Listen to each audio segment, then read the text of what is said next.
Hello, thank you for tuning in to this telecast. This is the Diaspora Panel, the voice of the diaspora. I have with me Mr. Ademola Adisa in the United Kingdom. Mr. Adisa, you are welcome to today's meeting. Oh, thank you for having me. I have Mr. Olaiton Adediba all the way from the United States of America. Mr. Adediba, you are welcome. Yes, my pleasure to be here this afternoon. I also have Mr. Olalawal from Canada. Mr. Lawal, you are welcome to today's meeting. Thank you for having me. My name is Jalaya. I'm the host. I'm based in Dublin. I want to say a big thank you to all our subscribers. Thank you for being part of us. You are welcome to the Diaspora family. And I want to say, if you're one of our viewers and you have not yet subscribed, please click on that button. It is free of charge so that anytime we do the next video, you'll be one of the first people to know about it. Please, if you like our videos, share it and put your like on it. And we want to see your comments so that we know what you think and what you feel, so that will help us in our next videos. Today, we're going to talk about the sponsors of terror in Nigeria. We've done one video before on the same issue, but we have new names. So we are going to share those new names with you, and we are going to talk about the sponsors of terror and those northern leaders who have run away, who have fled abroad, so that they want to evade justice. So the news said that some prominent northerners who have been accused of sponsoring terrorism have been leaving Nigeria in droves to avoid being arrested or killed by the U.S. Army. For example, Sheikh Gumi, the defender of terrorist rights in Nigeria, was said to have fled to Turkey, while a former governor of Kaduna State, Mama Nasir El-Rufai, has also been linked, severally, who has also been linked severally to bringing thousands of Fulani terrorists to Nigeria between 2014 and 2015, is said to have fled to London or maybe to Qatar. We don't know which, but this is news we are hearing. So I'm going to start with you, Demola. But first of all, let me show you. We have some new names, for on these sponsors of terror. We have some brand new names. So I want to show our viewers these new names so that they know, they can see what is going on. So please bear with me while I show this whiteboard. What if I told you that foreign movie studios don't always sit down thinking of every single story they produce? Okay, so it doesn't look like I have that ready. So, Demola, anyway, the first question I want to ask you, Demola, is if it is truly found that these leaders are involved in financing or promoting terrorism, so will they avoid justice by jumping abroad? Demola? Yeah. It depends because the fight against terror is an international issue. And one would have expected that wherever they ran to, the government there will have be able to repatriate them back to Nigeria. But international diplomacy is not that straightforward. Sometimes it depends on the interest of those countries where they ran to. So, but under normal circumstances, anybody sponsoring terror should never have abode anywhere in this world. The Sheikh Gumi running to Turkey doesn't save him. If Nigeria need to deserve him, we have a deportation agreement with Turkey, and he can be deported.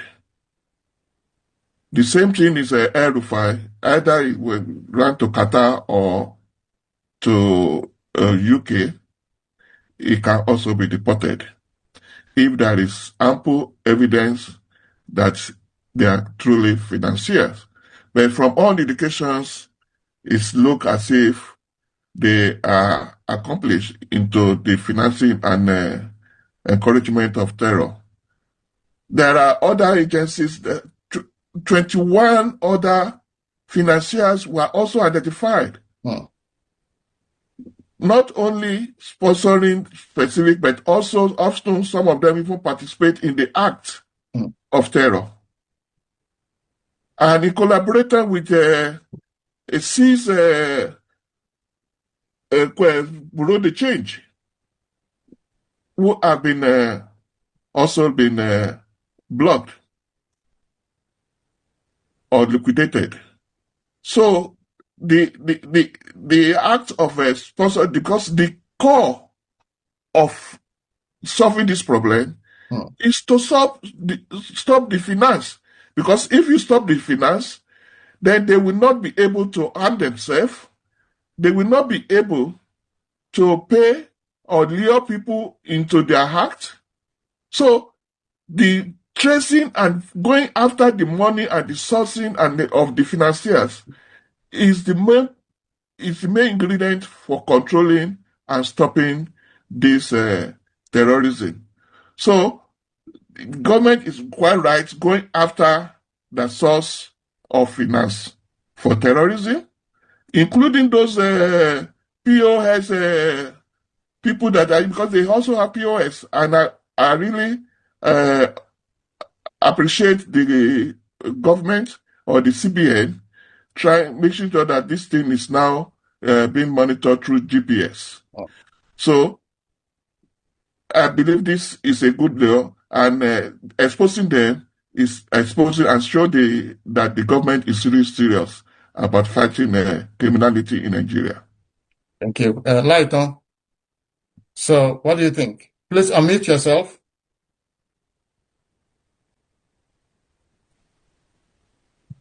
It will be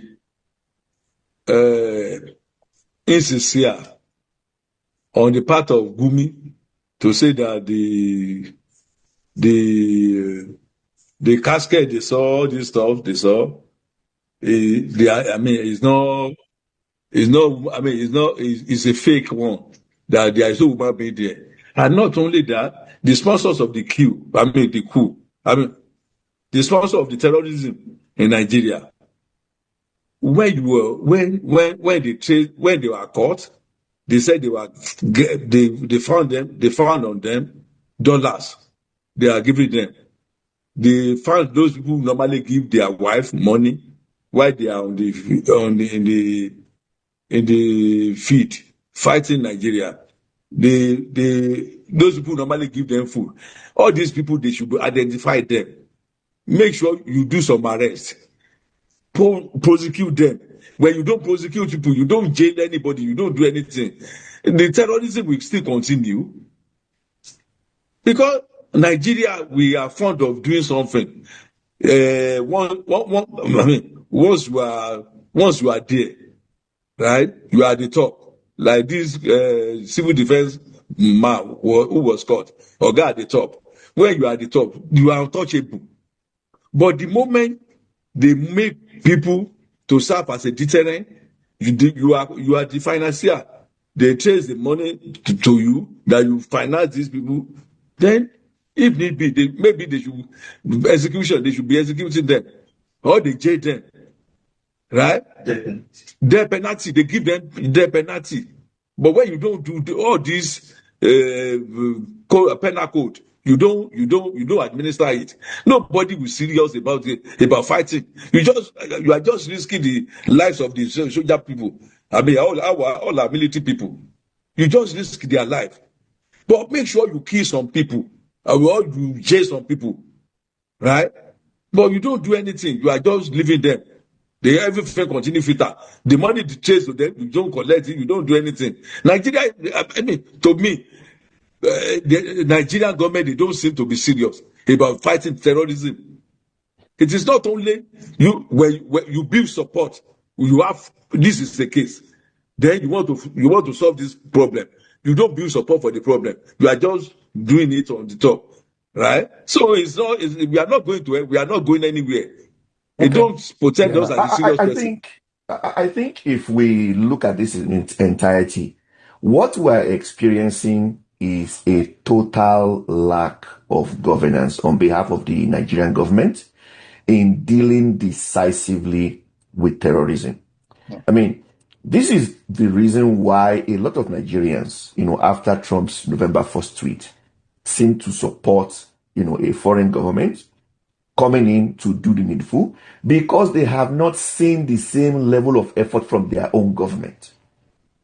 How can we have a list of people supporting terrorism, and in Nigeria there has not been an investigation, names have not been released, any assets attributed to or linked to financing terrorism has not been confiscated, people have not been brought to trial, jailed, or if found, to have actually been involved in, activities serious enough that warrants a death penalty, that they be dealt with appropriately. When you are weak on crime or things like terrorism, you are indirectly supporting them. And this has been the problem in Nigeria. I don't know why the government seems to be, in fact, I will probably use the word afraid of prosecuting, people, so-called big people that are involved in serious crimes. The government needs to step up and they need to do the needful. I think that would be the first thing. Secondly, I would say that, no country in the international domain would want to be perceived as being a sponsor of terror. So if you've done your investigation and you have evidence, bring the evidence out. If there are countries that are not cooperating, put the information out in the public domain and let the international community weigh in, so that these people that are sponsoring terrorism, can be properly prosecuted. Thank you very much. So I'm going to go to the next question, but I just want to briefly read the new name that we have. This name was released by the Nigeria Sanctions Committee. And can you see my screen, gentlemen? Yeah. Yes. You can see here, Abdul Samad Ohida is a senior commander of ISWAP. He's suspected of attacks in the Owo and Kuje. That's the first one there.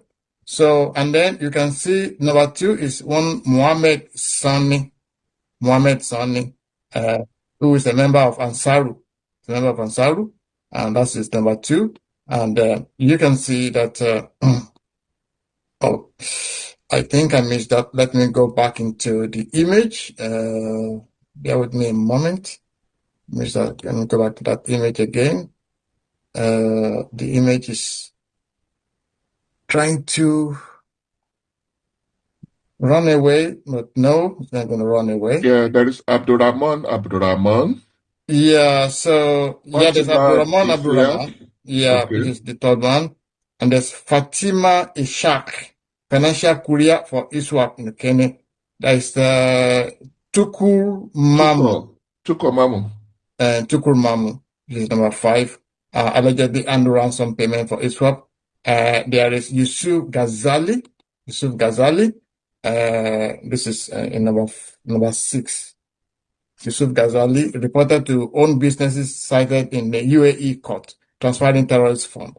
So, and that's Yusuf. And then next is Muhammadu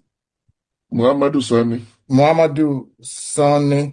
This is Muhammadu Sani in number 7. Muhammadu Sani allegedly received about 57 million from Yawale Mohammed between 2014 and 2017. There is Abubakar Muhammad. There is Salamuddin Azan, Adamu Ishaq, Asana Isa, Abdulkarim Musa. There is Umar Abdullahi. There is Also, Abdullah Ado. Abdurrahman Ado. Okay. Abdurrahman Ado. There's Bashir Yusuf.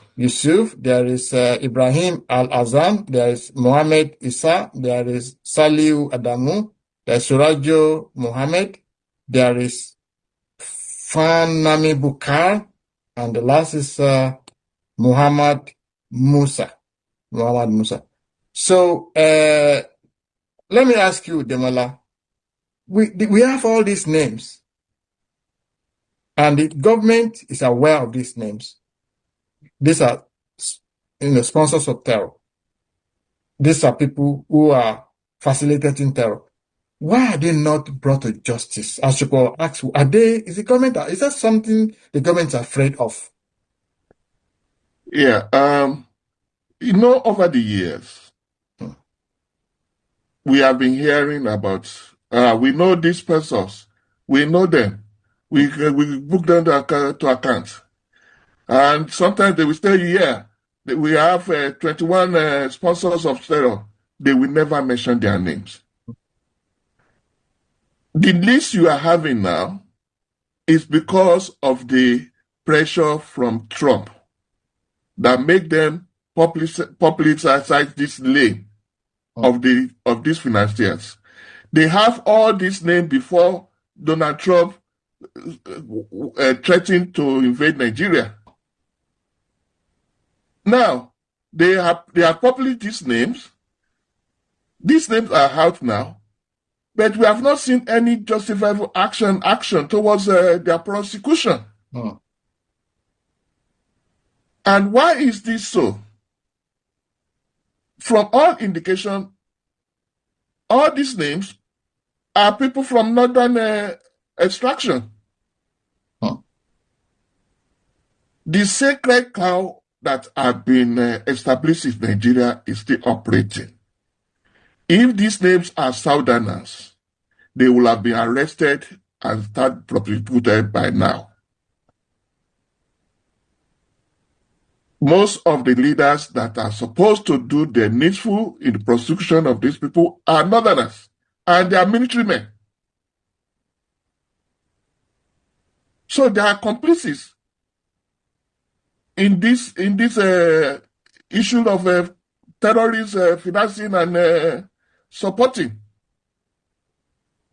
If not, on a normal and a responsible government, this should have created a lot of military action and security action, and people will have do the needful.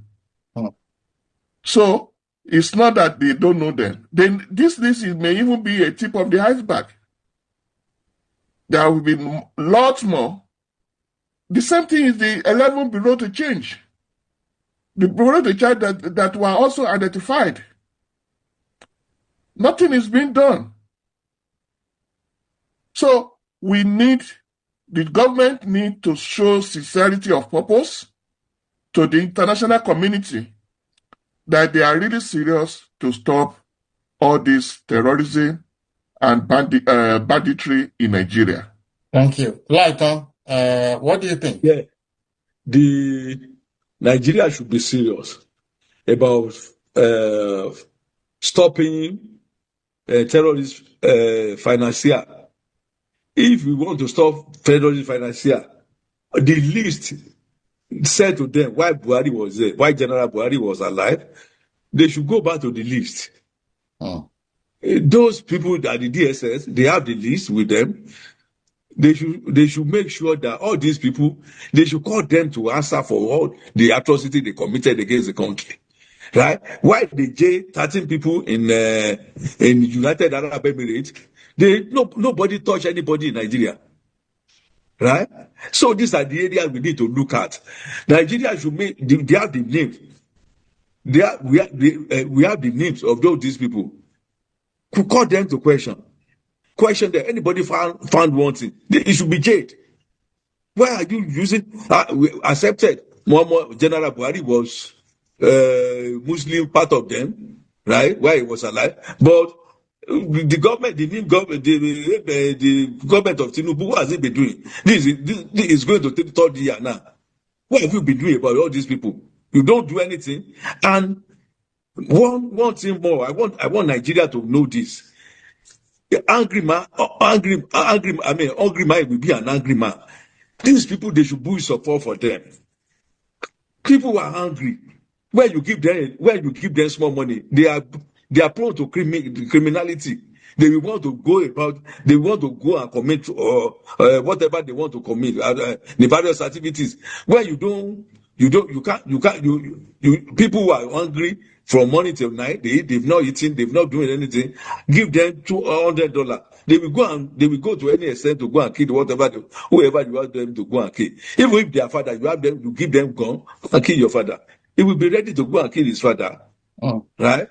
All these things you have to stop. They should make sure that a lot of the level of education too there. Right? Because they don't allow them to go to school in the northern part of the country. They no education for them. Right? So these people, they should allow them to go to school, enlighten them, let them know the right from their left. That what you are doing, you are not doing it for yours, but for your posterity. You are not doing it for yourself, but the posterity. What do you want to leave behind for your children, for your grandchildren? Right? The criminality doesn't pay, and not only that, they should be doing every day. They should be doing a town hall meeting with their representative. That anybody asks you to go to carry gun, tell them to go and bring their children to come and carry gun to go and kill any fellow man. It is against all the religion, either Christianity or Muslim. Okay. Islamic. So they should stop all this stuff.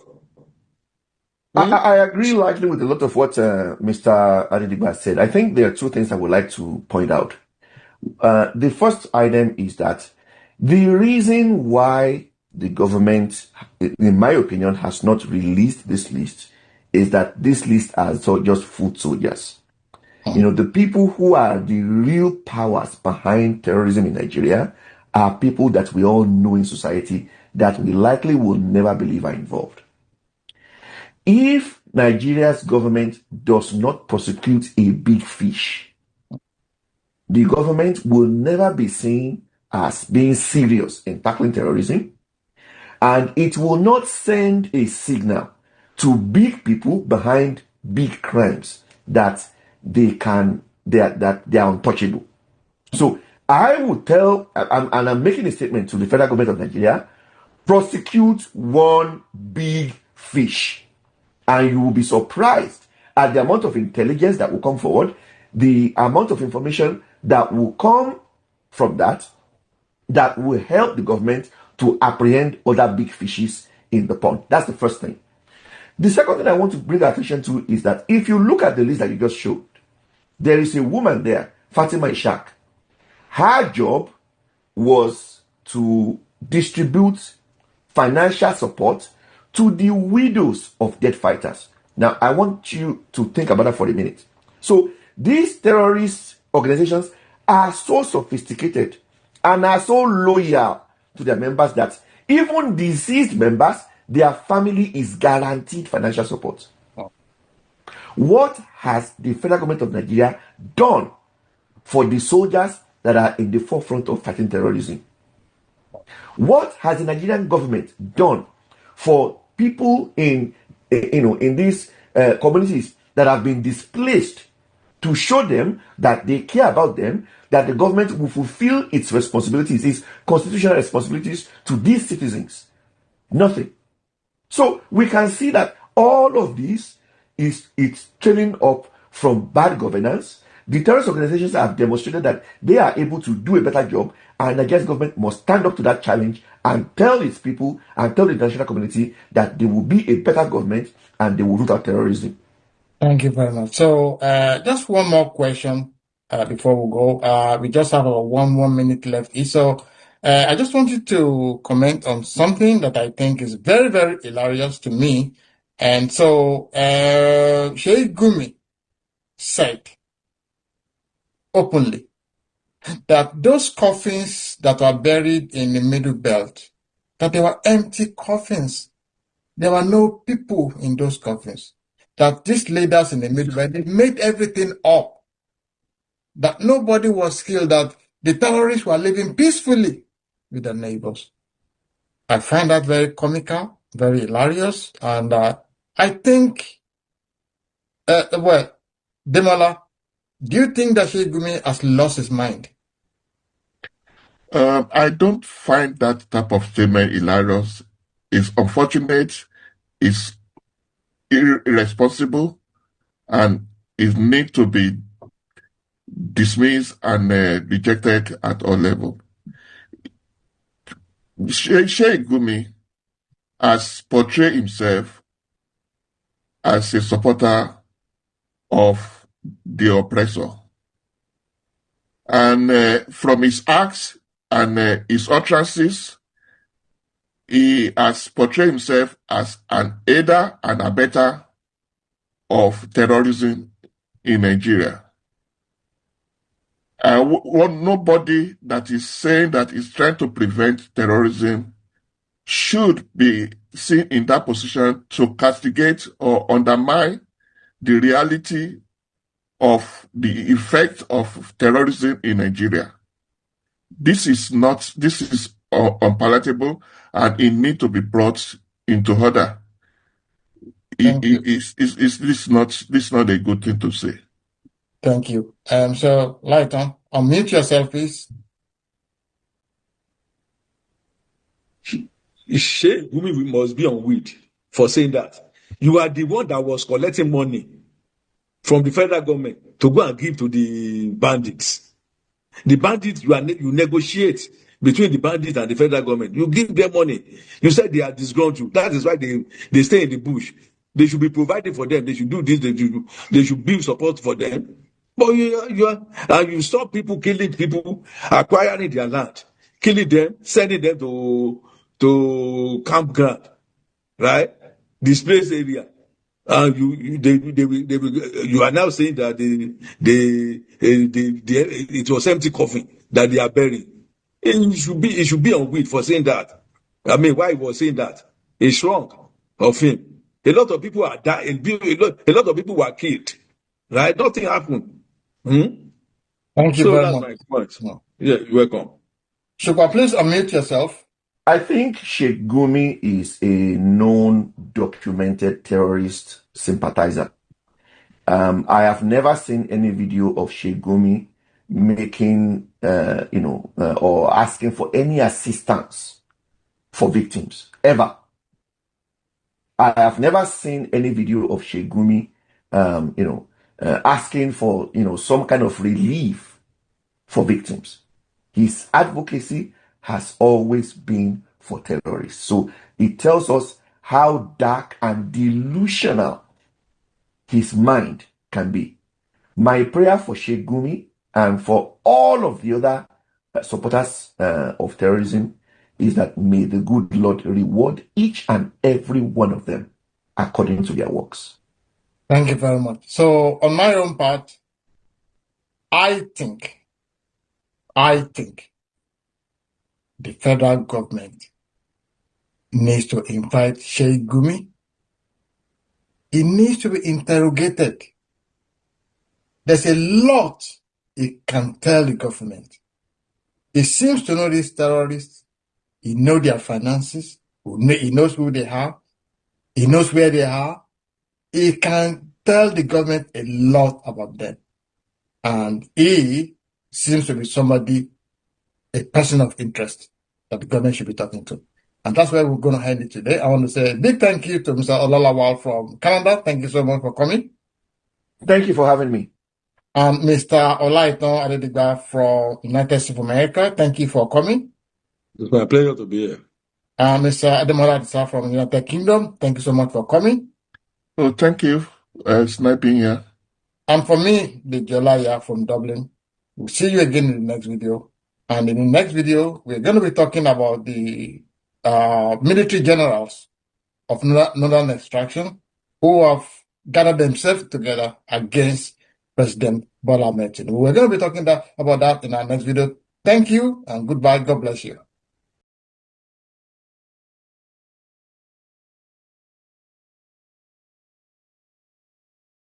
we don't want anarchy. Exactly. We don't pray. All right, at gentlemen. this point. Straight to our next conversation. For a political party to survive, internal cohesion and broad-based acceptance of its processes are non-negotiable. The recent convention of the People's Democratic Party (PDP) in Ibadan, Oyo State, is facing intense backlash, with several states and key stakeholders distancing themselves from the exercise. During the convention, the party announced the expulsion of the Minister of the Federal Capital Territory, Nyesom Wike, and 10 other PDP chieftains over alleged anti-party activities.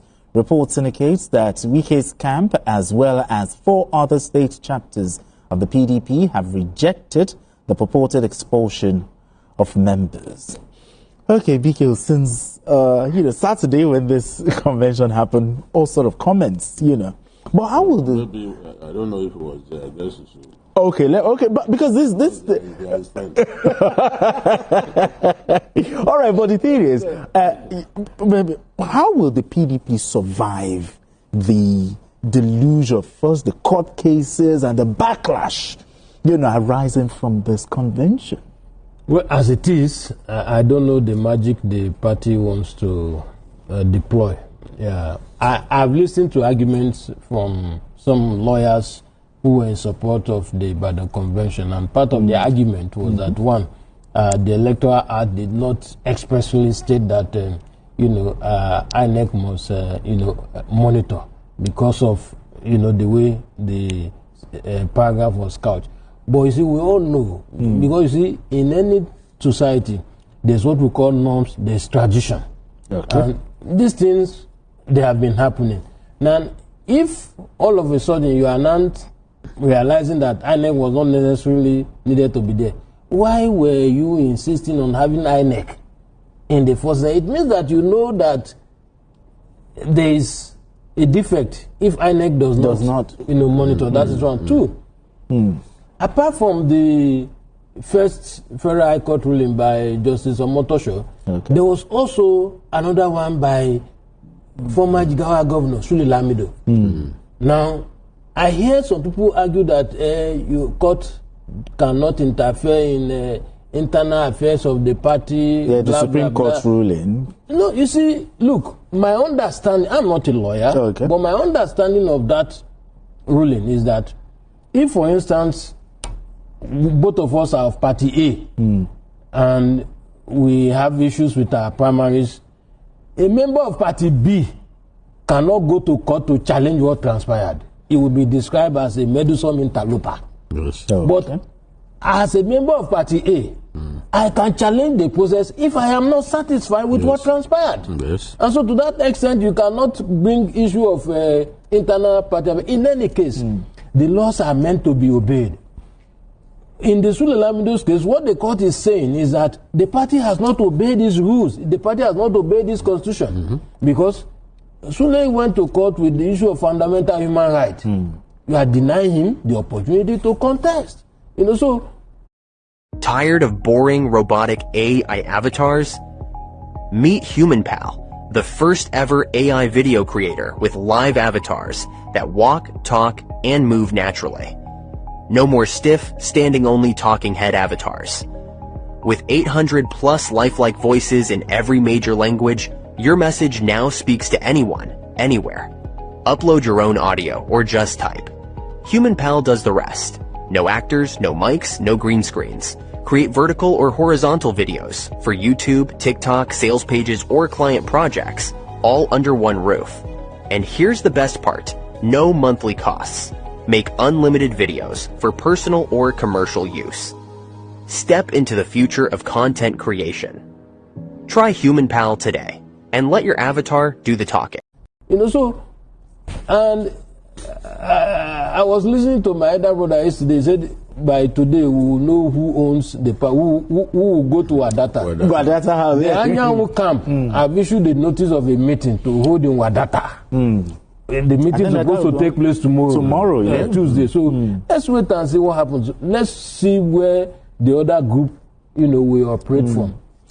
If you listen to Saraki's concept very well, I believe that was what PDP ought to have done if they were interested in moving forward. They ought to have altered that convention.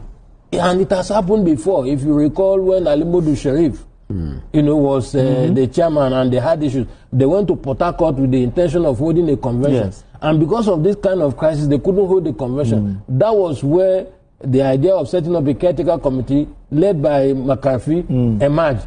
And it was McCarthy that midwifed the party. The case was in court until the court ruled that Alimodu Sharif was not supposed to still continue as a chairman of the party. So with this litigation, the people I pity most are those who will be contesting on the platform of the platform. All right, let's look at the expulsion of these 11 prominent and influential political figures.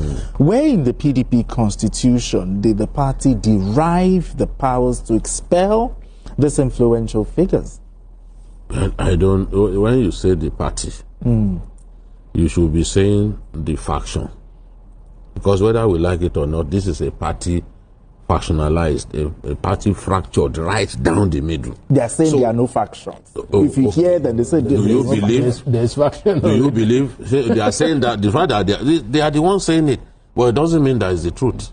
Anyone who cannot see that the PDP is factionalized must be blind. It is visible even to the blind. It's as apparent as daylight. How can anyone say there is no faction? It is ridiculous to say there is no faction. There is a faction. And in this case, look, 3 different cases. Sule Lamido, you can't accuse him of belonging to Wike's faction. Okay. Wike's people on their own, they said, no, we will have nothing to do with this. And given the number of even prominent people that they have on their side, you cannot say they don't matter. You can't say the secretary of the party, the legal advisor of the party, organizing secretary. These are premium grade ESCO members now. What are we talking about? And they said, don't hold this. Saraki had wise counsel.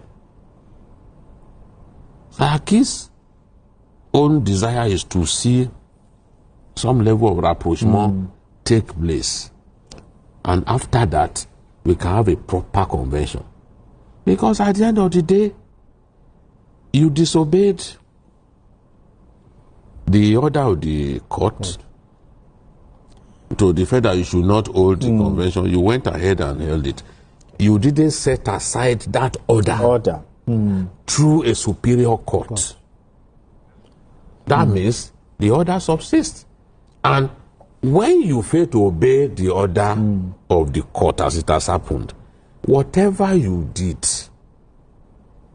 whatever you then proceeded to do after that order, it's a nullity. All right, it's as simple as that. We'll get to talk about this right after this break. Don't go away. Still Journalist Hangout. All right, if you just joined us, it's still Journalist Hangout. I still have Ismail Omikbidon right here and BKO. So BKO, I need you to land on that thought. When the Constitution, this issue of expulsion. See, I believe when people say parties are like churches or mosques, you don't turn people back. You can stop people from joining your party. You can also punish party members. Okay. You can punish party members. I've seen APC expel people. I think there was even an APC member in the north who abused President Buhari, was expelled outright. Yes, he was expelled for abusing President Buhari. So these things happen. There is no...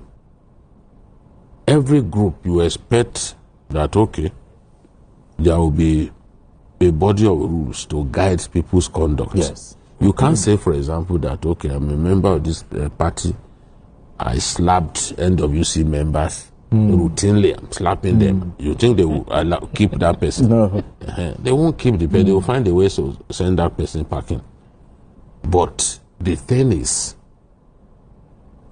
the convention is the biggest decision-making organ of the party. Yes. the convention that they have held, does it have the force of law? The legal backing. Yes, given the fact that they were told not to go ahead, the court told them don't go ahead with it. If you disobey, parties have been taught a lesson. Look what happened in Zamfara? Plateau. Okay, Plateau. Even Zamfara. Yes, Zamfara. And when court gives an order and you fail, Rotimi Amechi was told, no, conduct a proper primary. He refused. And everybody lost. Everybody lost in the state. But he will be posturing as a Democrat now. Sometimes I just look at this, my brother. So my issue is not whether it was right to suspend or to expel the convention, because you can't build something on nothing. Are they convinced that with this convention you've done the right thing? Did you obey the courts? The answer is no. That is a sticking point. Absolutely. And I don't know how they can. We want to see actually that Wadata Plaza, who will go and occupy, whether Kabiru Turaki would be able to occupy the place. Look at the governor. Governors have clout. If the governors are saying no, they didn't consult us, they didn't speak to us, to take such big decisions, you need to at least those governors need to be. It's not something that maybe one or two persons and Bode George, who is not known to have ever won any election. You don't just bring such people who will now say they are expelling people. Bode George himself, he belongs to PDP. He supported a Labour Party member in the last governorship election. Is that not anti-party activity? And the old man was happy to suspend, read the release expelling people. So it's a party turned against itself, and I don't know. It will take a miracle to make the PDP electable again. I mean, the party now has a new chairman. I mean, it's the faction. Okay, the faction. Yeah. Okay, now a new chairman, Kabiru Turaki. But looking at what happened, how legitimate is his leadership under the Constitution? Look, in the first instance, even the meeting that was convened to endorse him as the consensus candidate, the state where he comes from, Kebbi, were not part of that meeting. Now, at the convention, I am not sure I saw any notable personality from Kebbi State as a delegate attending that convention, where he was purported to have been, elected. Now, Chief Bode George, who moved the motion for the expulsion, don't forget he was the one who led the rebels within the PDP into the 2023 presidential election, and even after. He was supporting the Wike camp.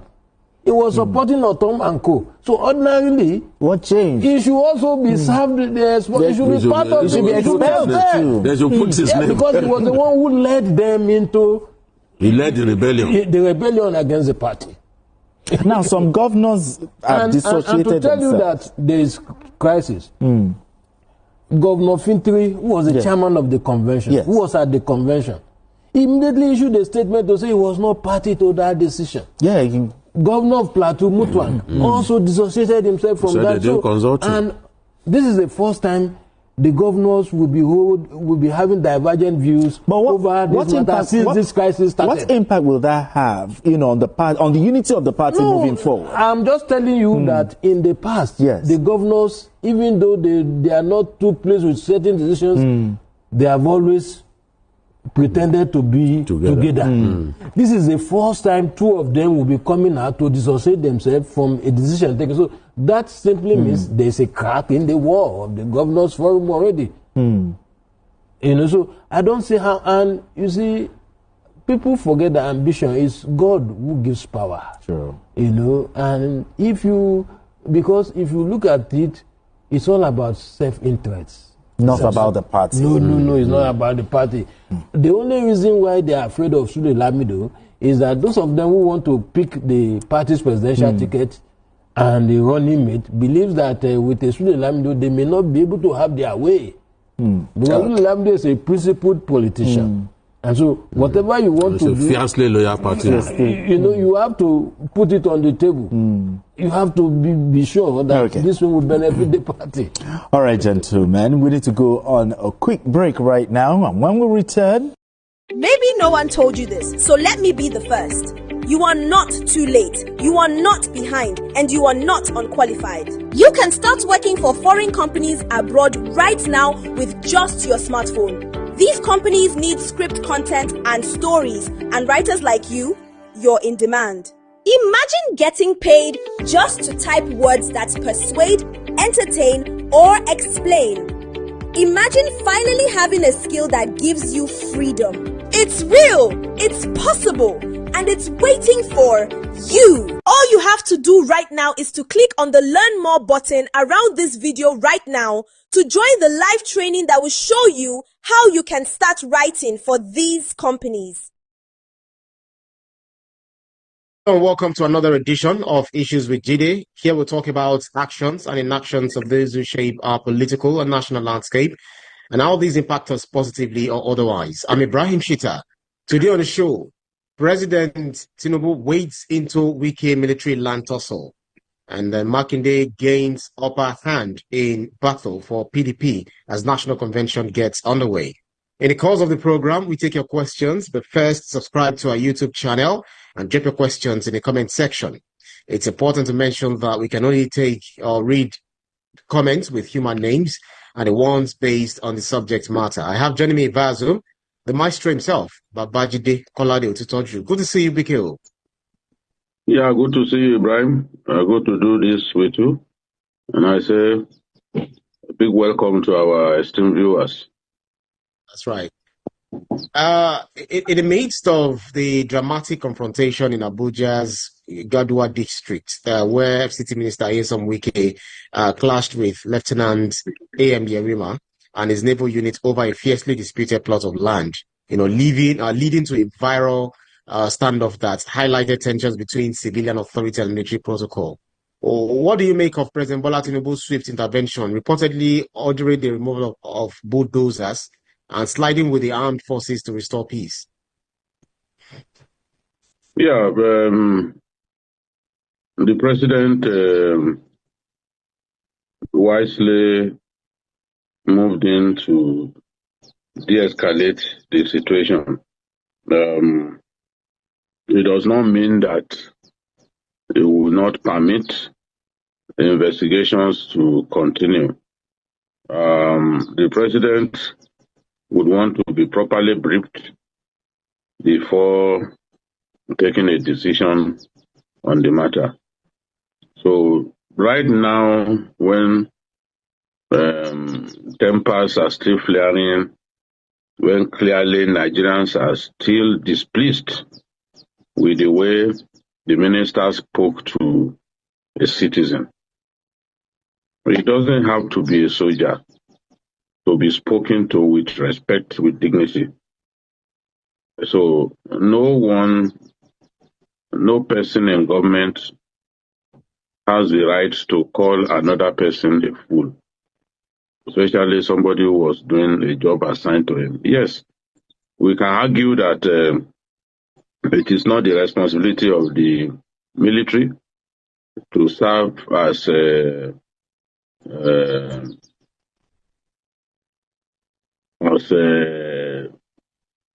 security operatives on a land matter that is not military related, because that's what this is. But at the same time, the former chief of naval staff, who owns that portion of the 31-hectare piece of land that was originally allocated for parks and garden, it's like a buffer zone facing the road. They ordinarily would not want to see residential structures spring up there. just a green area. But clearly, the former chief of naval staff was misled to buy that portion of land from a certain Mr. Santos, a certain company called Santos, which did not secure approval to build residential buildings, to put up residential buildings there. So I believe that the president, realizing that this matter has caused so much displeasure, so much anger, will be thinking of how to have it resolved rather than allow an escalation to happen, especially given some of the comments being made by some former service chiefs and all that. So those comments were thoroughly uncalled for, especially the statement made by Tupu Buratai that what happened constituted a threat to our country. That's absolute nonsense. There's no way that you could say what happened constituted a threat to our country. In a civilian dispensation such as we have, the military is expected to subordinate itself to civil authority. The military is expected to respect the laws of our country. No order given by a military officer can be superior to the Constitution.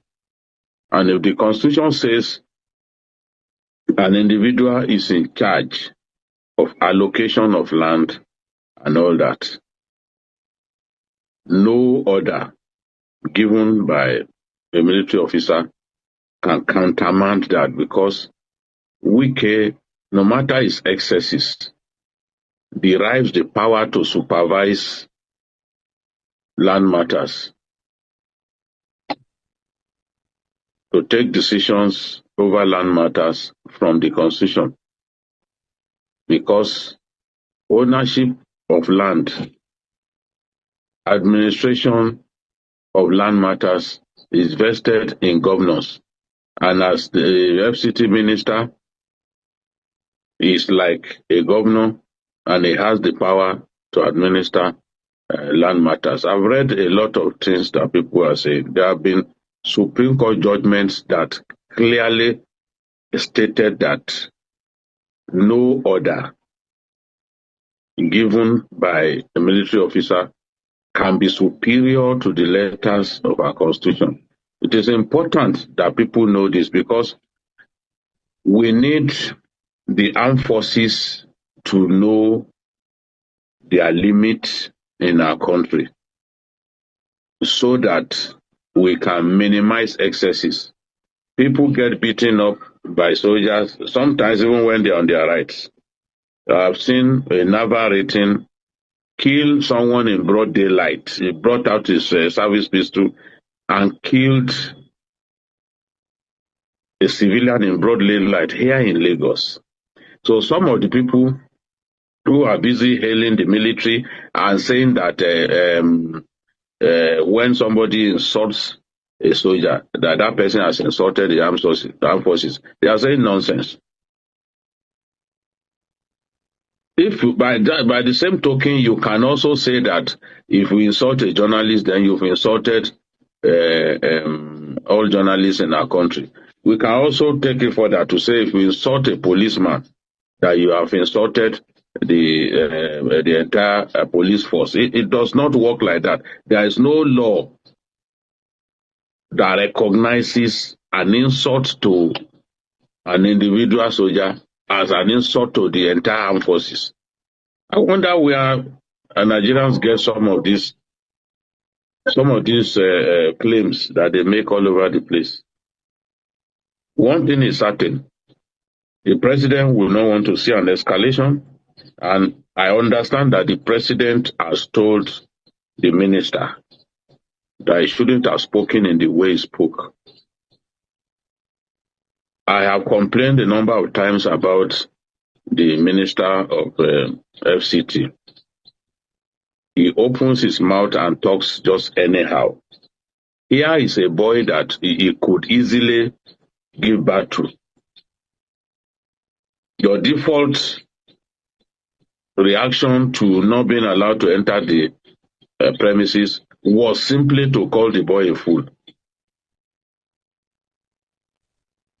And the boy showed calmness in rejecting the piece of insult that came his way. And more people are now seeing that boy as a symbol of calmness in the face of provocation. I'm happy with Lieutenant Yerima, although I disagree that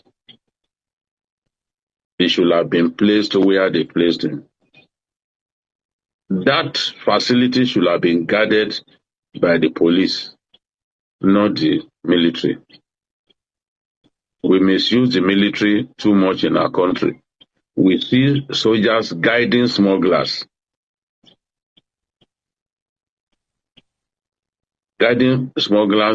across border towns.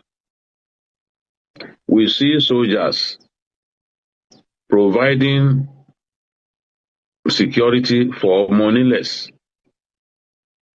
We see even people who have bought piece of land getting soldiers to have the place surrounded so that some other people will not come and threaten them.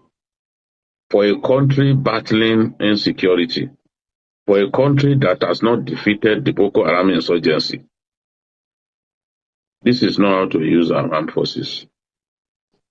And a soldier detailed to guard a land that its ownership is in dispute is clearly not on lawful duty. It's clearly not on lawful duty. Let's talk a little bit about the land itself. I can understand the fact that many people are angry about the demolitions going on in our country. There has to be restraint. We shouldn't have as many demolitions as we are having in our country because it makes people's blood to boil. Recently, the FCT authorities pulled down 11 buildings owned by the police in the Apo area of Abuja because it was said that those buildings were constructed under high tension power lines. The question to ask is, did they get approval for this? Yes, there's a lot of corruption in the FCT administration, especially in land matters. But we can also not dismiss the fact that there's a lot of impunity. People are doing a lot of land grabbing. People are building without approval. People are distorting the FCT,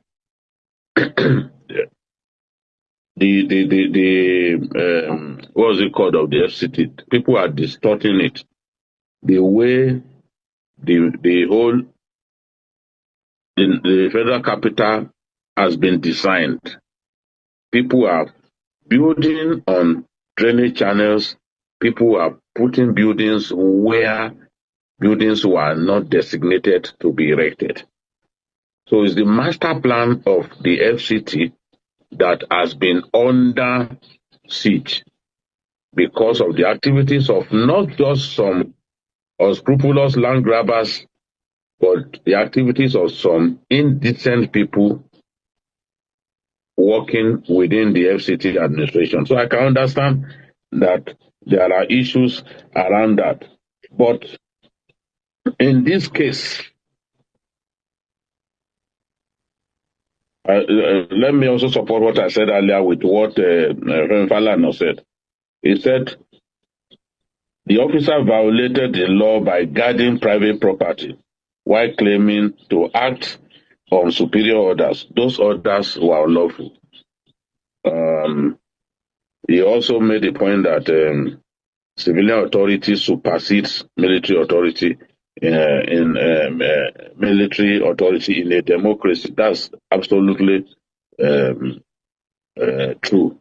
Unauthorized deployment of military resources to guard private land is a military overreach in a civilian setting. These are some of the comments that people are making as they wade in on this matter. But generally, ministers are displeased. The Minister of State for Defense, who is statutorily mandated to supervise the Navy and the military institutions, should have been consulted by Wike before going to that place. And instead of abusing that boy, he should have called his superiors to say, look, what is going on here? We are not happy with what's going on here. My people have been harassed. My people have been stopped from doing their work. Instead of simply abusing the boy and bringing ridicule to his position, to his stature as a minister of the Federal Republic. So the FCT administration are saying that what they said was that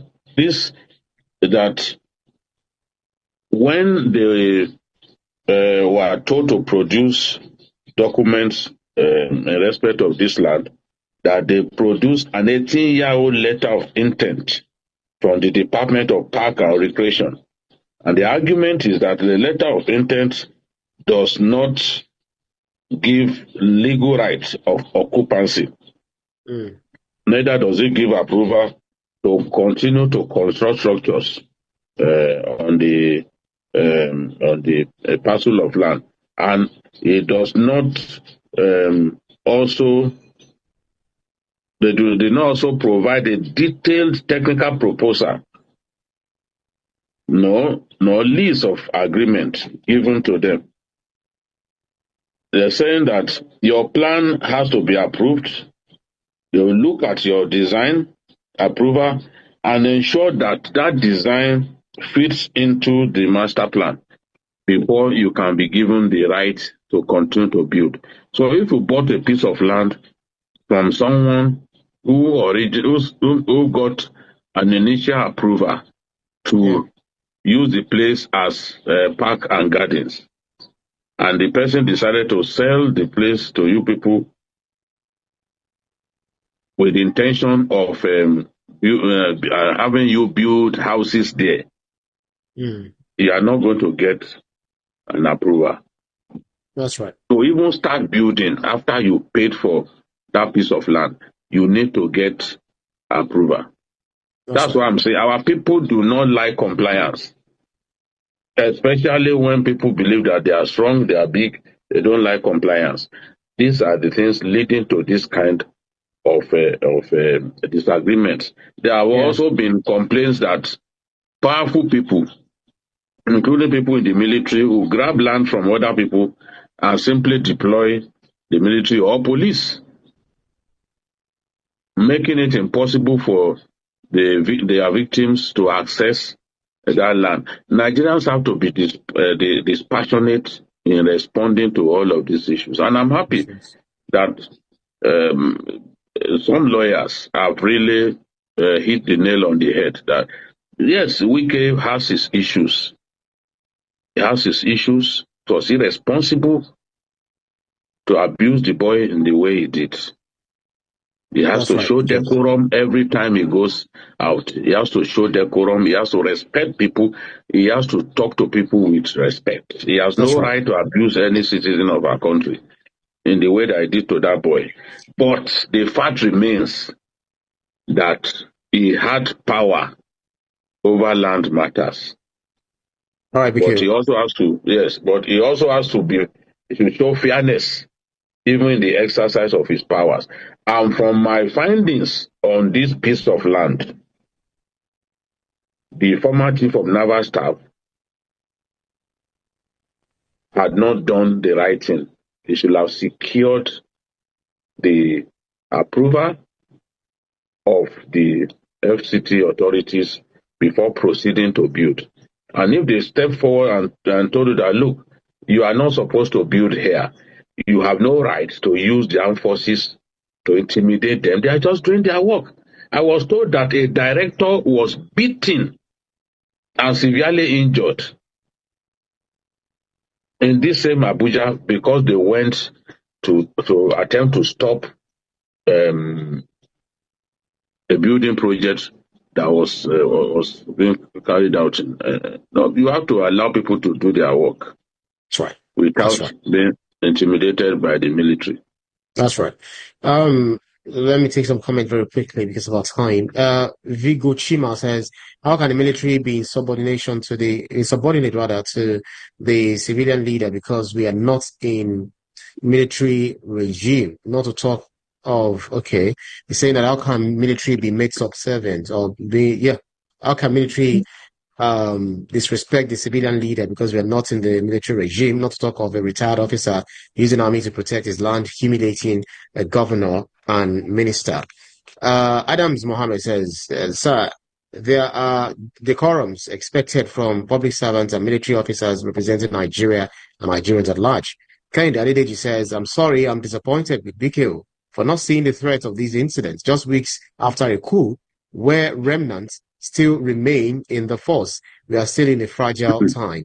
Okay, he's looking at it from a broader perspective. So we will now be frightened. We'll be frightened because we heard that some people were planning a coup. So civilian authority will not, they won't do their work. They'll be afraid of the military. The military is not superior to civilians. Let's banish that. That somebody is wearing a uniform does not make him superior to you.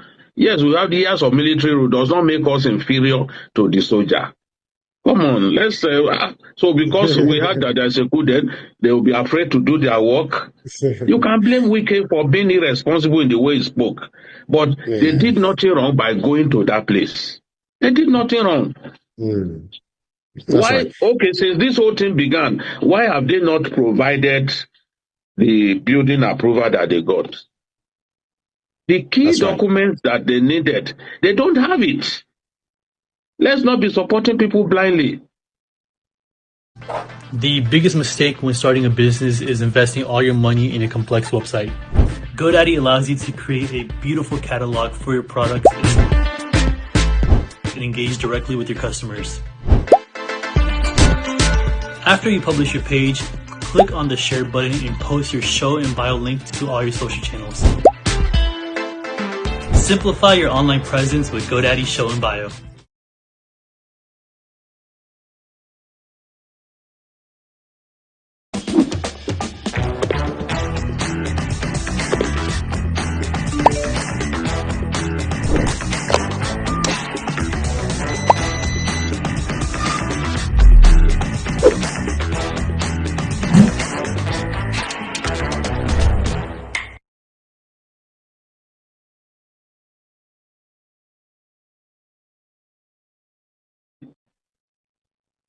All right, okay. Nelson Adufe says, I agree that Wike shouldn't have overreacted and used abusive languages in insulting him. I detest the fact that majority of Nigerian properties have been hijacked by several people in high places. Larry Don Corporation says, Kehinde Adedeji, should we be at the mercy of the military in a civilian regime? Is that how to build a structure for effective leadership? BKO and all meaningful Nigerians have rebuked Wike. Kehinde Adedeji, I think I've taken that. They are responding to themselves. Kingsley Obiora says, breaking news.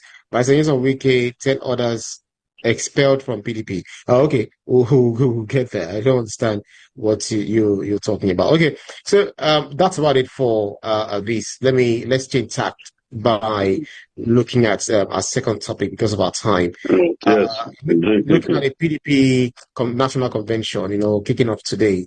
At Ibadan, Lekon, Salami Stadium, amid factional infighting, conflicting court orders from Justices Lifu and Ekwo, and Saraki's bid to suspend it for a caretaker committee, while 30,000 delegates ignore Wike's boycott. So, there is rallied by PDP state chairman behind Oyo, Governor Seyi Makinde, who has an ambition for 2027 presidential, race. Has Makinde gained that upper hand in this PDP battle, setting up a revitalized opposition for Nigeria's 2027 elections? Okay. Events in the coming days will show how much gains he has made. One thing you have to give to him is that the attempt to force the convention of the party to not happen has been defeated. In a democracy such as ours, we need a vibrant opposition. I wanted the PDP to hold their convention. They had tried in the past even to hold neck meeting, they couldn't. But later on, they said, okay, we are going to have our convention, and they fixed the date. The moment the date was fixed, some elements within the party started taking steps to make sure that that convention didn't hold. 3 different court cases. One by Sule Lamido, who felt that the party leadership shouldn't have stopped him from contesting for the chairmanship. He decided, against expectation, somebody who had been in the party from inception, he was a foundation member of the party. He decided to take the party to court. And the Justice Peter Lifu, granted his prayer that the convention should not hold until the substantive matter is decided. Just yesterday, the judge ordered that they should not hold the convention unless Sule Lamido, the 77-year-old former governor of Jigawa State, was on the ballot for chairmanship.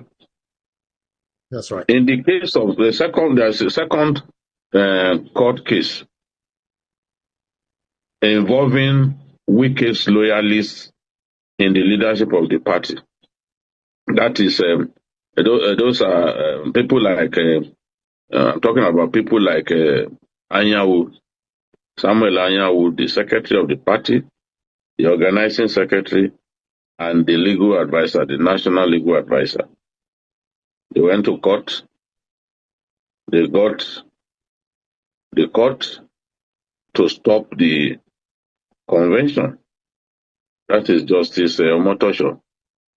Justice Omotosho took his decision citing disobedience to the Electoral Act and the Constitution of the PDP. The judge said that the judge agreed with the complainants that the party did not give INEC the statutory notice of the intention to hold that convention. At least the number of days stipulated was not met. They also argued that the secretary did not sign the notice calling for convention. The judge stopped the convention from holding. Then the final case was the one instituted by Governor Makinde, the BOT members who are on his side, and a good number of NWC members of the party who were on the side of the governor. The judge, Justice Akintola, extended his order permitting Makinde and co. to have this convention in Ibadan. So I think they are supposed to be back in court on Tuesday. So by kicking the can down the road, the judge technically permitted the convention to take place. You see, my argument, Ibrahim, is with these courts being courts of concurrent jurisdiction. It will take a superior court to give an order that will countermand all of the judgments earlier given. So for now, it's like a stalemate. We will still need a superior court to step in. But what has happened is the desperate attempt to stop the convention of the party from happening has failed. Now, what happens after the convention? What would they do? The party still needs to do a lot of reconciliation. Without that, the convention evidently will have been a farce, will have been a waste of time.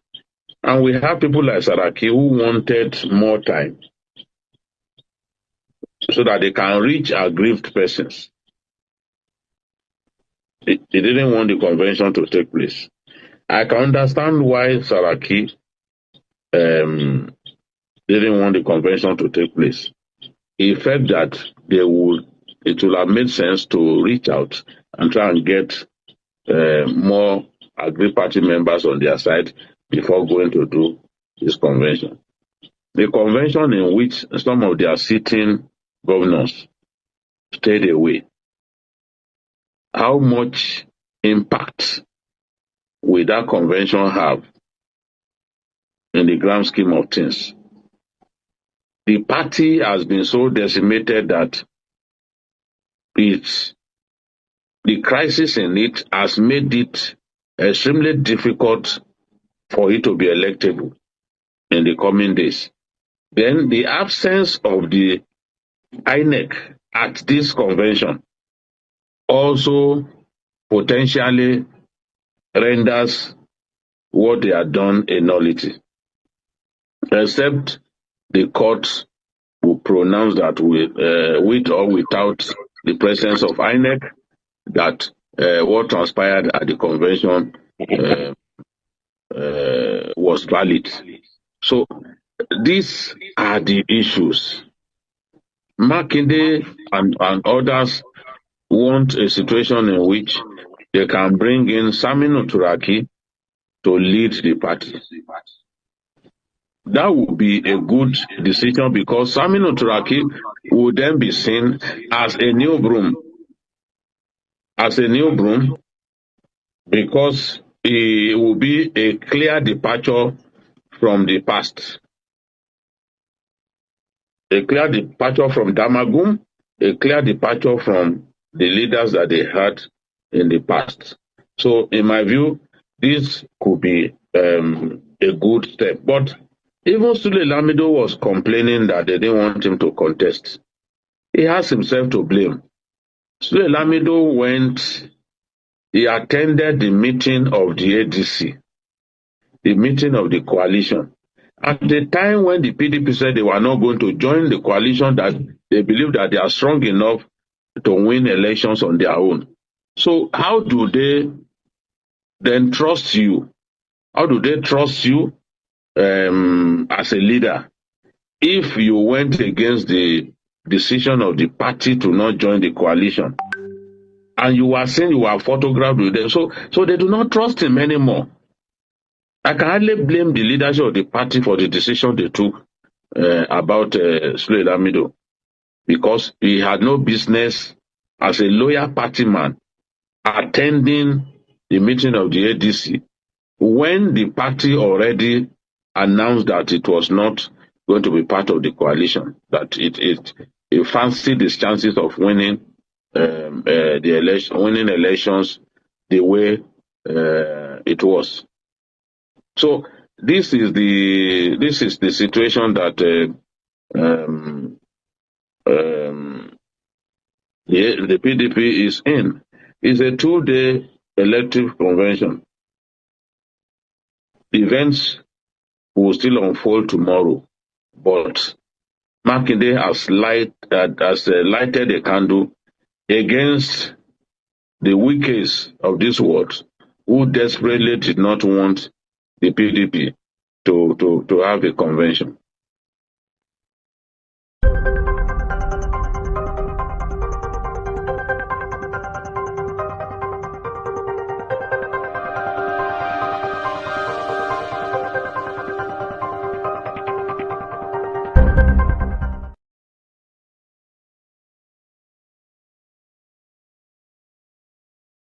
contact me anymore. I had a falling out with my friend because I asked her to borrow money many times. Pay attention. If you need money urgently, don't ask relatives and friends for money. It will hurt your relationship. If you need money urgently, I recommend you an app, Okash. On Okash, you can borrow up to 1 million naira. No collateral or guarantor required. No hidden fees. You can repay the money in installment, which will reduce your pressure. The daily interest rate is as low as 0.4%. I've been using it for 2 years now, and I've already shared it with many of my friends around me. If you need money urgently, just click on the install button below the video and check your loan amount.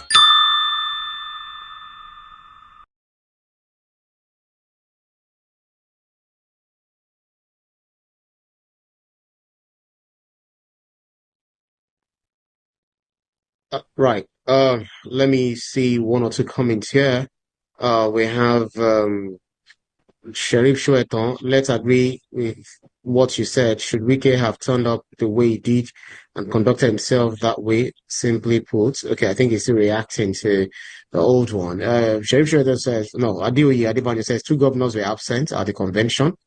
Oluwole says PDP is not having a convention today. Makinde and the other jokers are stylishly organizing a second birthday party for Fayoshe. INEC is absent and you think you are having a convention. We shall see. Femi Adeyemi says, okay, I don't think that's for us.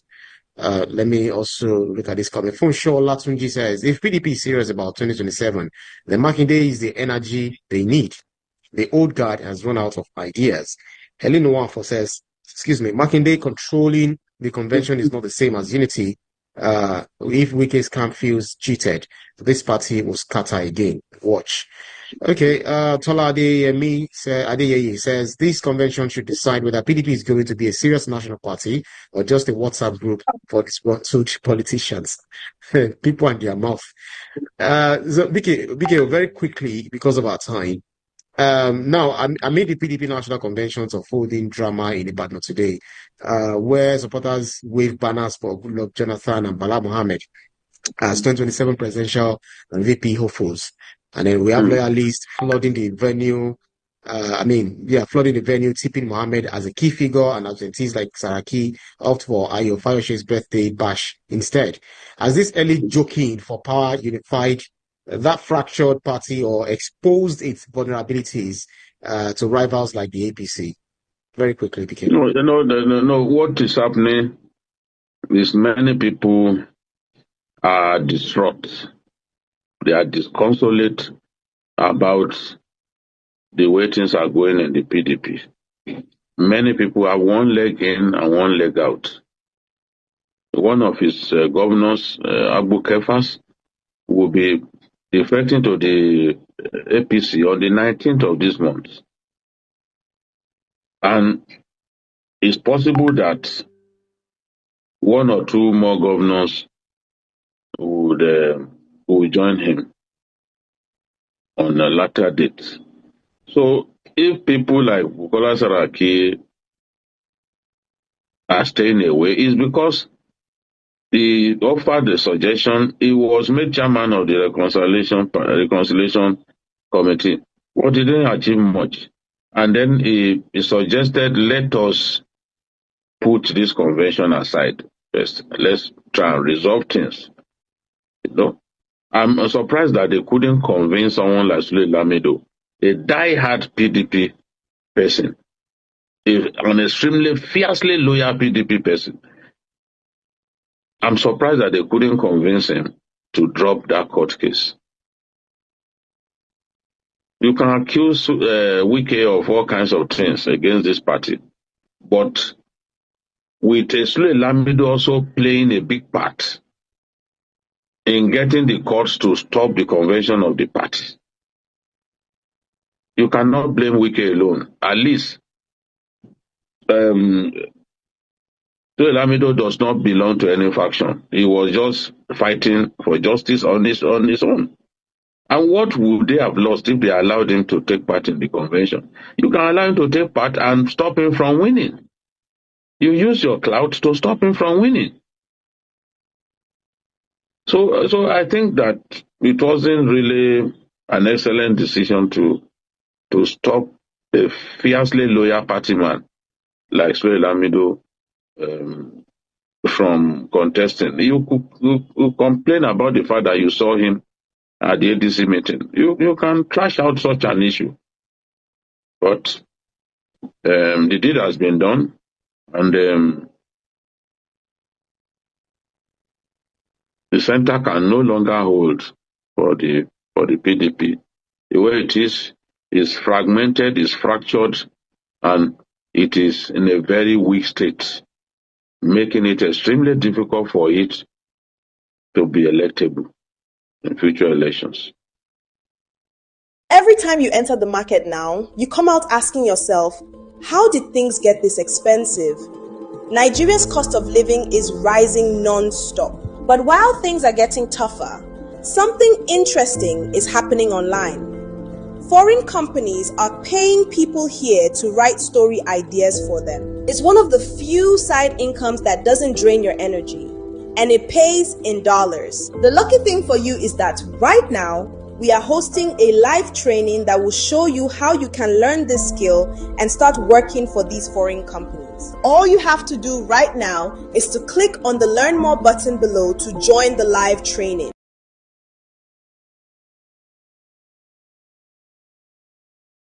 Introducing the Airtel AI Spam Alert Service, your smart shield against suspicious SMS. It's an AI-powered service that detects and alerts you about spam messages in real time. Wondering how to turn it on? You don't have to lift a finger. If you're on Airtel, you're already protected. And yes, it's absolutely free. No charges, no subscriptions, just smart protection. Your privacy stays safe. No one reads your messages. Our AI just checks how the sender's behaviour. It checks for red flags, like frequent SIM changes, message blasts, or silent senders, all in a few seconds. And the best part? It works for every Airtel customer on any device. Stay protected, switch to Airtel. Interesting stuff. I think it's about time we call it a wrap. Well, let me see these comments. Eric Odiase says both Makinde and Wike are smart, but Nigeria needs an opposition that thinks beyond personality cults. Where is the ideology? Where is the policy vision? Colleagues of ours say whatever you like. Wike was the muscle that kept PDP alive during the 2023 storm. Freezing him out would be political suicide. Adekunle Wolabi says, let's be guided. Power struggles don't win elections. Unity does. All right. Because of our time, Bikio, I think it's time for us to call it a wrap. That's our show for today's edition of Issues with Jide. Special thanks to you, Babajide Kolade Ututoji, for those insightful analyses, as always. Thank you, Ibrahim. The coming days will show to us whether this convention is a farce, it's a non-event, or something that will really define the immediate future of the party. Right. Yeah, thanks to you, to our audience, for keeping our company on every edition. You can see the program anytime, again, by subscribing to our YouTube channel, TVC News Nigeria. Click on the subscribe button to get the latest information. You can also follow us on our social media platforms at TVC News NG. I'm also at Ibrahim_Shita. On behalf of the rest of the team, I'm Ibrahim Shita. See you again next edition. Bye for now. Yeah. Ayo Fayose, Senator Samuel Anyanwu, Honorable Umar Batur, Adeyemi Ajibade SAN, regards and respect the eyes of the public on account of despicable conduct of the former governor of Rivers State and these men he recruited to help him destroy the party, contrary to Articles 58, subsection 1, subsection B, and subsection I of our Constitution. The declaration triggered mixed reactions among PDP governors, some startled, others unfazed. Before long, responses began to pour in. Beyond the election of our national officers, in the absence of INEC, and as contend with merits of litigation for and against this convention. As the chairman, LCOC, it is not within my prerogative to go on with this exercise. In the case of Imo, Abia, Enugu, Akwa Ibom, and Rivers, convention is hereby moved to dissolve the entire structures, ward, local government areas, and states. Well, I guess, it's one of those situations that we have to deal with. It was a collective decision by all the members of the working committee and some governors that are here. So I think it's part of the process of reforming the party so that going forward we'll not have issues. This is the convention. It's not an individual that is expelling any individual. But people are tired of indiscipline, of destructive elements that are causing so much disaffection. And so the convention took a holistic decision. And that is why now, it is not for me to talk. Definitely, the convention has done well to look inward to make sure that all disparaging issues and those that are giving the party problems are removed. Despite the tensions, the convention pushed on with its agenda. Voting commenced and soon after, a winner emerged. Kabiru Turaki from Kebbi State pulled a total of 1,560 votes to become the new national chairman of the People's Democratic Party. Now that decisions have been made and a new national chairman have been elected for the People's Democratic Party, the party now has the responsibility of reconciling aggrieved members while also ensuring that the party becomes a formidable force in Nigeria's polity. Theophilus Ilama, TVC News, Ibadan, the Oyo State capital. Okay then, so that's a brief resume of what happened. And so it depends on who you're listening to, because I've been listening to those who, that is in the media space, those who say that PDP is now in deeper trouble, and there are those who also are saying that the soul of the PDP is still being fought for, and that, there is no cause for alarm. So everything depends on how you see it. Indeed, you probably stayed up. Well, when I say stayed up, you made sure to watch it, and so you could call in just before our guest gets here and we begin to talk about the matter, because there are quite a number of issues. There were these contradictory High Court orders, and you don't need to be a lawyer to know that High Courts, whether state or whether federal, have a similar sort of jurisdiction. Is it seniority? There is no matter of seniority. A High Court ruling is a High Court ruling. So the latest, I think, to show how this has been going topsy-turvy is when the former Jigawa State Governor and former Minister Lamido, Sule Lamido, when he also now very, very, very late, he just decided that, he's coming into the matter, and he went to court. I've been hearing him say that it's been nothing but a show in view of his action in court. But good morning to you, Mr. George. Good morning, sorry. Thank you. Thank you for calling.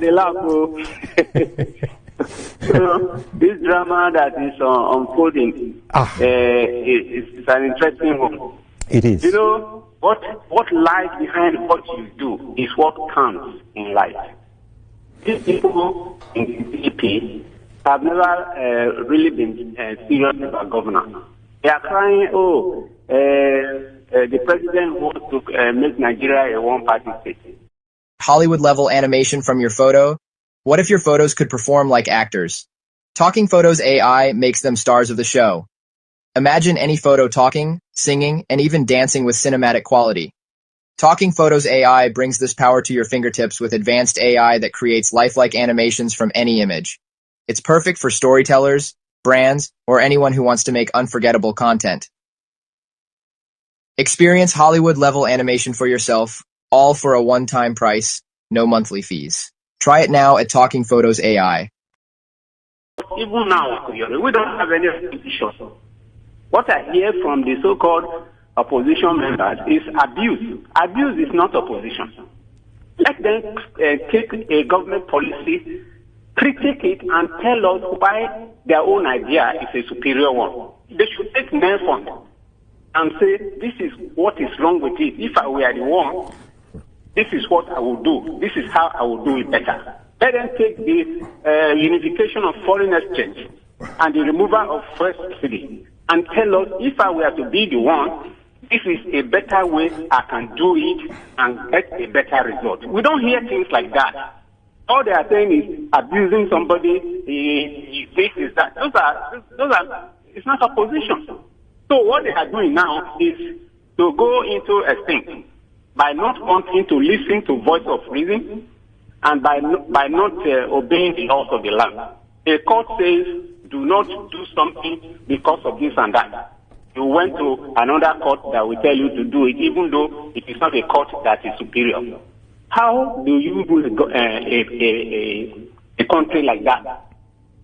Are these the people that want to come and govern us? They will come and set aside the constitution and do what they like at the expense of the comfort and unity of the people. So it's nature that is Wiki has been saying something. He said they should follow due process. And that if they want to take the party, they should do what they are doing now. And they are doing it. And you now turn around to suspend somebody who, or expel somebody who has been holding the party together when most of you are jumping from one party to the other. And then you say, it's expelled. We know it's not going to stand.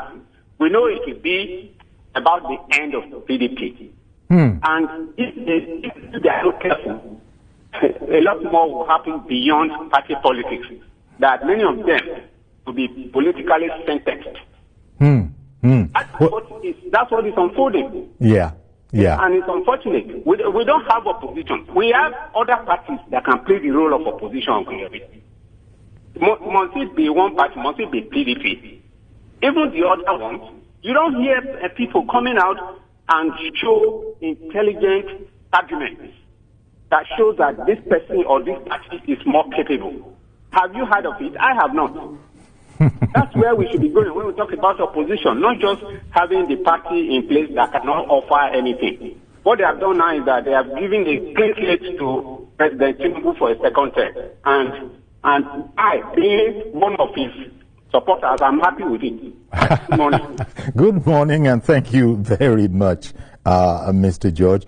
And, well, even what happened yesterday, I beg your pardon, at the convention itself, not everybody in the PDP appeared to be on board. In fact, just looking at the reports this morning, I'm reading in one of them that Saraki, former governor of Kwara State, also former Senate president, had warned, I'm learning, that the convention would serve no purpose, and had declared that he would not be there. And he actually was not there. He wasn't the only one. Even the Adamawa State Governor, Damofin Tiri, wasn't there as well. And so you begin to wonder, just as Mr. George is saying, you begin to wonder, how is PDP going to come out of this whole, as it were, as apart from being in pieces?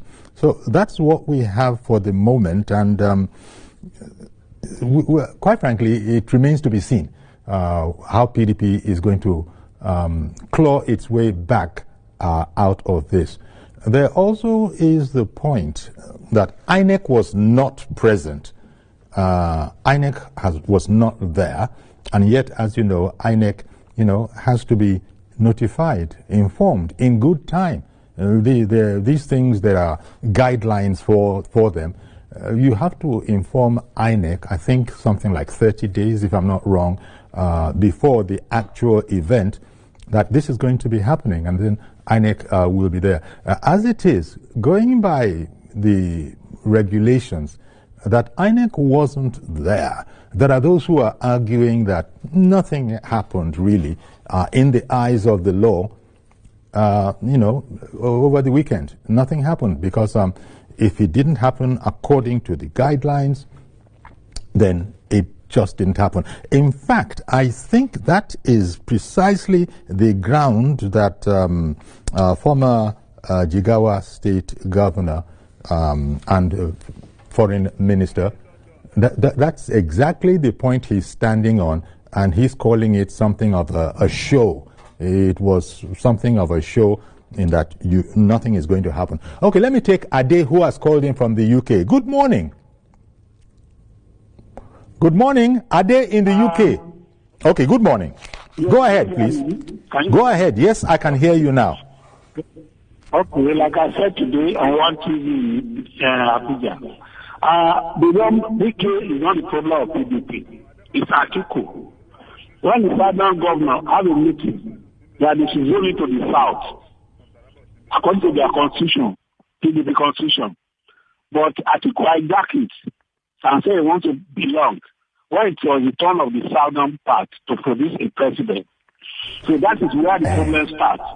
It's not about Wiki at all. So what Makinde did in Ibadan is that he has spent a lot of money already. There's no way he can cancel that convention. And he's an outgoing governor. And with the other one in Bauchi, both of them are outgoing. So they're not looking for any election anymore. So what they did in Ibadan is like when somebody said in Nigeria, oh, I'm interested in contending for governorship. Right from that day, everybody is calling him His Excellency, His Excellency. He has not contested, so that's what that Makinde did in Ibadan. So the convention, that's why the court of law. So that's what he did. He can vote 10 billion for that. That they spent 10 billion or whatever billion for that convention. So they know what they are doing. So they should blame Atiku. And the greediness of that Atiku, that's what caused the problem for PDP. PDP now ADC has replaced PDP. So I told them in Abuja this one that Tinubu will win second term easily because they have shot themselves in the leg. ADC is just coming up, and I'm sure they are going to give to Atiku again. Why not wait and let Southern Part complete their tenure, then go back to the north? Simple. That's what we want. God bless Nigeria. Good morning. Thank you very much for calling in, Ade, in the UK. I hear what you have just said, but that's not the way the PDP members are saying it themselves. Take Chief Olabode George, for instance. He actually, these gentlemen are hopeful. They are hopeful that nothing spoiled. It just looks like that to people who are not, part of the system. That nothing spoiled at all. Well, it depends on, as I said, what side you're on. Okay. So there's that matter. Now the other matter is the very big news that so many people were sacked, from the PDP. Again, it's going to become an issue, I'm sure, because this will be fought in the courts. It's going to become an issue of under what aspect, what is the authority for that action? Sacking all these people. Then I've also had the question, and these are what I'll be asking Dr. Adetokunbo Pierce as soon as he can join us, which is just going to be in a few seconds. So, what were you looking at in the PDP all this while until now that you have now done this? Those are the questions that are out there on the street, so to speak. That just exactly what is going on? Okay. Samson in Port Harcourt. Good morning. Good morning, sir. Good morning. Thank you for calling in. Thank you. I want to quickly respond to the PDP expelling Wike, Kaisi, Anyanwu, and others. Yes. Yeah, there is no one man that is bigger than any institution. And there's no one man that is bigger than the party. The Wike anti-party activities are so obvious long ago. In as much as I don't want to start talking about the legality of the convention, whether it's legal or not, what most important is that the convention held in Ibadan and the Congress have decided to expel Wike Fayose. I think referencing the PDP constitution, its anti-party activities are so obvious that this expulsion, expelling out, would have been done long time before now. So if the party sees the platform of the convention to do so, there is no need for any alarm. I think it deserves it. It came timely. It came at the right time when it should be done. So to me, we should start and others should start strategizing on how to become back to APC fully, since he's serving under the APC administration. Otherwise, then let him go to court, like he always advised, and challenge his suspension. Don't contact me anymore. I had a falling out with my friend because I asked her to borrow money many times. Pay attention. If you need money urgently, don't ask relatives and friends for money. It will hurt your relationship. If you need money urgently, I recommend you an app, Okash. On Okash, you can borrow up to 1 million naira. No collateral or guarantor required. No hidden fees. You can repay the money in installment, which will reduce your pressure. The daily interest rate is as low as 0.4%. I've been using it for 2 years now, and I've already shared it with many of my friends around me. If you need money urgently, just click on the install button below the video and check your loan amount.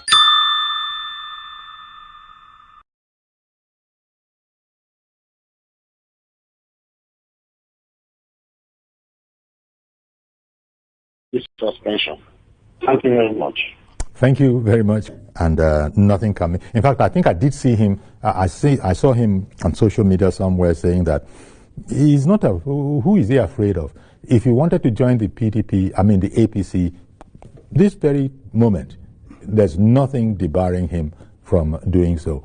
But all of that was before this action. Now, Mr. Nyesom Wike and some fellow travelers have been expelled from the party. Well, Dr. Adetokunbo Pierce, good morning to you, sir. Good morning. Thank you very much for coming along. Your party held its convention in Ibadan. Mm-hmm. I was listening to I was listening to the former foreign minister, Sule Lamido, mm-hmm.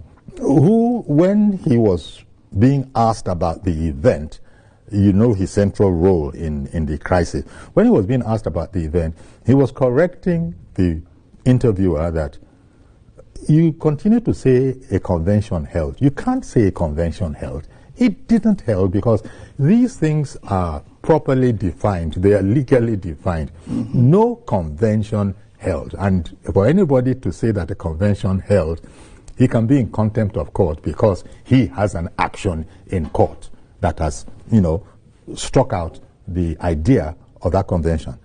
Dr. Pierce, where exactly is the PDP? The PDP is where Nigeria is. A lot of conflict in court judgments, a lot of distrust for the judiciary, a lot of impunity of people in authority, a lot of disrespect for the law. You see, what happened to the PDP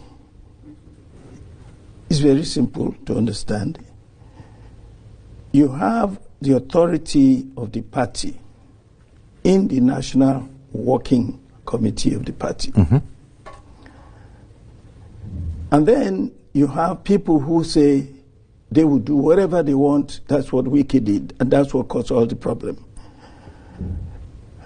Before you have a Congress, it is the National Working Committee that will determine the date, the venue, and all the terms involved. What Wike did, which created this problem for him in the PDP, was that he felt he was bigger than the party. He decided on his own to conduct a South-South Congress and congresses in some states of the Southeast without authorization from the National Working Committee. He went ahead. Which is the most powerful body? It is the body in charge of organizing of that particular function. That function. By the way, for your information, you probably have heard me say before, the Congress that brought in Wike's people, that is Obi, George Turner, that whole group that he went and conducted the Congress for. The original Congress which brought them in 2021, I was the chairman of that South-South Congress. Okay. And the way we got to that event was that the National Working Committee nominated us, appointed some of us to go and conduct election here, there, and so on. I was one of the people who were sent to the South-South. That's the official way. By the way, Nyesom Wike was he invited us to he was in charge of that convention. And all the South-South governors of the PDP were there, all of them. And they appointed me the chairman of the Congress. So I told George Turner authoritatively, and I'm telling you authoritatively, that they are not officers of the party. They are not delegates because their term had expired. Okay. They now wanted a new term, and then they decided to conduct the election on their own. And so the National Working Committee of the party said, we don't accept you, we've rejected you. They are claiming that they are authentic delegates, and we cannot have the convention without them being recognized as delegates. And we say, but you conducted an illegal Congress. Okay. Before you that is what happened. Okay. And before you and I continue, can tell you about Lamido. I don't know why. What's somebody wrong is with waiting him. on the line. I'm going to come back so you can finish this thought. Good morning, Kesandu, in Imo State. Thank you for holding on, sir. Good morning and happy New Week, sir. And good morning to your guest. Yes, thank you very much. Uncle Yuri, I need to be very honest with you. Like, whatever is happening, the People's Democratic Party is spending a whole lot of Nigerians. The reason is simple. We can have a democratic government or society where it is just about the ruling party. The ruling party is the party in power, they're also the opposition. It is not done anywhere. And that's the truth. The problem is that people are just, you can't serve two masters at the time. It's either you remain in the PDP or you stay back in the APC. You can't begin the bidding of the opposition or the ruling party in the opposition party. It is not done anywhere. So if you want to stay with these people, stand with them. Okay, are you referring specifically to Mr. Nyesom Wike? Absolutely. Absolutely. Okay. Absolutely. The minister, I don't have issues with serving